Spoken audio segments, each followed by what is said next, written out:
These feasts begin with Passover. But something very special happened on Passover. That was the day that Jesus was crucified.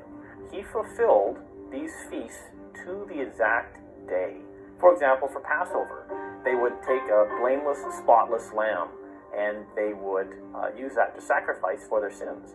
And so all the symbolism wrapped up in the Passover sacrifice, Jesus fulfilled, even coming and presenting himself as the Lamb of God. John the Baptist, when he saw Jesus, said, "Behold, the Lamb of God."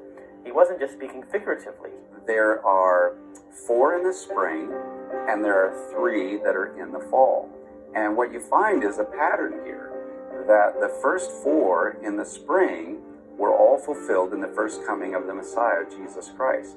But we are now on the verge of the beginning and the fulfillment of the final 3 feasts. And this is where things become interesting. The remaining feasts, all taking place in the fall, appear to foretell the second coming of the Messiah during the last generation. And new ancient cultural discoveries surrounding the next feast to be fulfilled have been shaking the theological community. The next feast to be fulfilled is called the Feast of Trumpets, or Rosh Hashana. What I find so amazing about the Feast of Trumpets is it's the day that nobody knows the day or the hour. They would count from the last new moon until the new moon.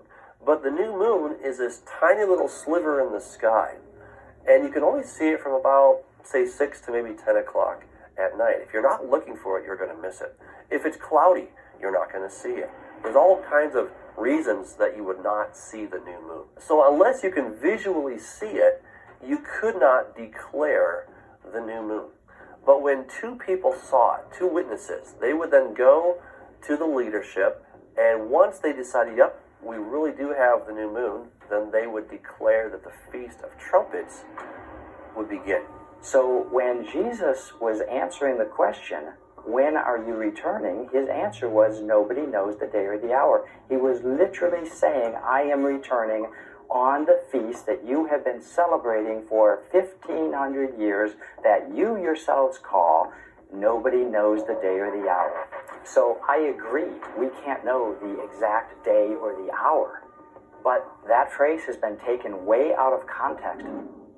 So if this is indeed what Jesus meant, then are we destined to repeat the mistakes of our past, like those that were caught unaware during the first coming of Christ around 2,000 years ago?